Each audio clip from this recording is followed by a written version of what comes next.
Pemotongan suku bunga 0,25% telah resmi diumumkan oleh Fed dan pasar telah memberikan reaksinya. Mungkin banyak channel lain masih membahas soal pemotongan ini, tapi di video kali ini kita akan membahas yang jauh lebih penting daripada itu. Kita akan membahas bagaimana cara meracik portofolio pasca pengumuman Fed ini. Karena pemotongan suku bunga bukanlah garis finish, melainkan peluit tanda dimulainya permainan baru. Ada 3 hal utama yang akan kita bahas. Yang pertama, pelajaran dan perubahan mindset paling krusial. Yang kedua, cara meracik portofolio kripto yang relevan untuk era uang murah ini. Dan yang ketiga, yang paling penting, indikator ekonomi apa saja yang wajib kita pantau ke depan. Apa pelajaran nomor 1 dari semua drama ini? Sangat simpel, tapi sering dilupakan, yaitu makroekonomi adalah raja. Kita bisa menganalisis teknologi blockchain secanggih apapun. Kita bisa hafal semua narasi altcoin. Tapi pada akhirnya, keputusan beberapa orang di dalam sebuah ruangan rapat, yaitu The Fed, bisa mengubah arah seluruh pasar dalam sekejap. Ini adalah pelajaran kerendahan hati bagi kita semua. Artinya juga, mindset kita harus berubah. Dari yang tadinya mungkin hanya fokus ke dunia kripto, sekarang kita harus jadi investor yang lebih komplit. Karena kita harus mulai peduli dengan apa yang terjadi di ekonomi global. Perubahan mindset yang kedua adalah beralih dari mode bertahan ke mode pertumbuhan. Selama suku bunga tinggi, kita fokus bertahan. Sekarang, saat suku bunga mulai rendah, di mana uang menjadi lebih murah, kita harus mulai berpikir tentang di mana kira-kira kita bisa ngebuat aset yang kita miliki ini bertumbuh dengan lebih baik dan lebih cepat. Untuk mempermudahnya, sebaiknya kita jadikan 3 lapisan piramid. Lapisan paling bawah, sebaiknya kita taruh aset yang paling menjanjikan dan paling aman di dunia cryptocurrency. Apalagi kalau bukan Bitcoin. Karena di era suku bunga rendah dan dolar yang berpotensi melemah, narasi Bitcoin sebagai emas digital atau aset penyimpan nilai non-pemerintah menjadi sangat kuat. Ini adalah fondasi kita yang paling kokoh. Selanjutnya lapisan kedua. Tadi kan lapisan ke-1, ini lapisan keduanya atau lapisan tengah.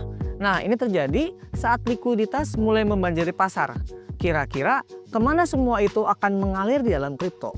Hampir pasti ke ekosistem yang paling aktif. Contohnya seperti Ethereum, bersama dengan layer 2 semacam Arbitrum, Optimism, atau bisa juga layer 1 lainnya, kayak Solana, XRP, Cardano, itu akan menjadi tempat yang siap menampung aliran uang saat banjir likuiditas ini. Lapisan kedua di piramida ini adalah mesin pertumbuhan kita. Lapisan ketiga atau lapisan puncak dari piramida yang sebaiknya kita buat ini adalah lapisan dengan porsi terkecil, tapi memiliki potensi ledakan yang paling besar. Contohnya, altcoin dengan narasi AI, kemudian juga narasi real world asset.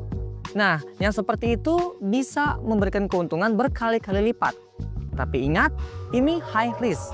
Lakukan riset mendalam dan jangan alokasikan terlalu banyak di sini. Misalnya, untuk kalian yang cenderung konservatif, lapisan dasarnya ini bisa Bitcoin 75%. Lapisan tengahnya 20%. Lapisan paling atas itu 5%. Itu contoh ya, itu contoh untuk yang konservatif.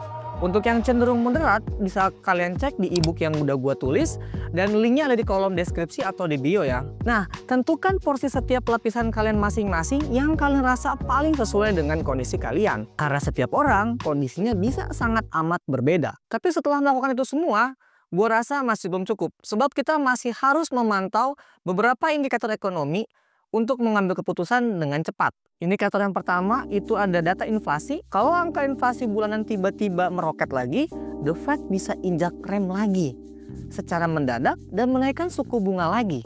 Ini adalah resiko terbesar dari semua skenario bullish yang ada. Indikator kedua, data ketenaga kerjaan. Indikator ini seperti cara untuk cek kesehatan ekonomi US. Kalau data pengangguran melonjak drastis, itu artinya ekonomi sedang sakit parah. Ini bisa memicu ketakutan resesi yang lebih dalam dan membuat investor menjual semua aset beresikonya termasuk kripto. Indikator yang ketiga, yaitu DXY, ini adalah barometer sentimen. Secara historis, DXY yang melemah adalah pertanda yang sangat baik untuk Bitcoin. Pantau chart DXY, jika tren penurunannya berlanjut, itu adalah konfirmasi kuat untuk tesis bullish kita ini. Indikator yang keempat, yaitu pernyataan pejabat The Fed itu sendiri. Jangan hanya menunggu rapat FOMC berikutnya. Dengarkan pidato-pidato para pejabat The Fed. Apakah nada mereka terdengar dovish yang berarti mendukung suku bunga rendah? atau terdengar hawkish karena khawatir akan inflasi. Karena kata-kata mereka itu punya kekuatan untuk menggerakkan pasar. Kesimpulannya, pembelajaran kita sekarang yang paling utama harus berevolusi menjadi investor yang lebih cerdas dan sadar akan kondisi makroekonomi.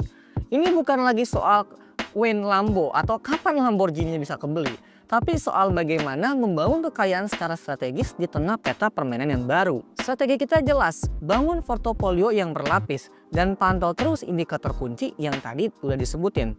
Dengan begitu, kita tidak lagi hanya bereaksi terhadap pasar, tapi kita bisa bereaksi dengan rencana yang kita telah buat. Sekarang gue mau tahu dari kalian, dari keempat indikator tadi, yaitu inflasi, tenaga kerja, DXY, kemudian juga pidato para pejabat The Fed, mana yang menurut kalian akan menjadi paling krusial untuk dipantau dalam 3-6 bulan ke depan. Kalau video ini dirasa bermanfaat, tolong support channel ini dengan cara like, share, dan subscribe. Dan kalau sekiranya ada proyek kripto atau apapun yang sekiranya ingin kalian ketahui dan ingin gue bahas, tulis aja di kolom komentar, nanti akan gue baca dan gue akan coba bahas. Dan ingat, tujuan kita ini bukan untuk meramal masa depan, tapi untuk mempersiapkan diri menghadapinya.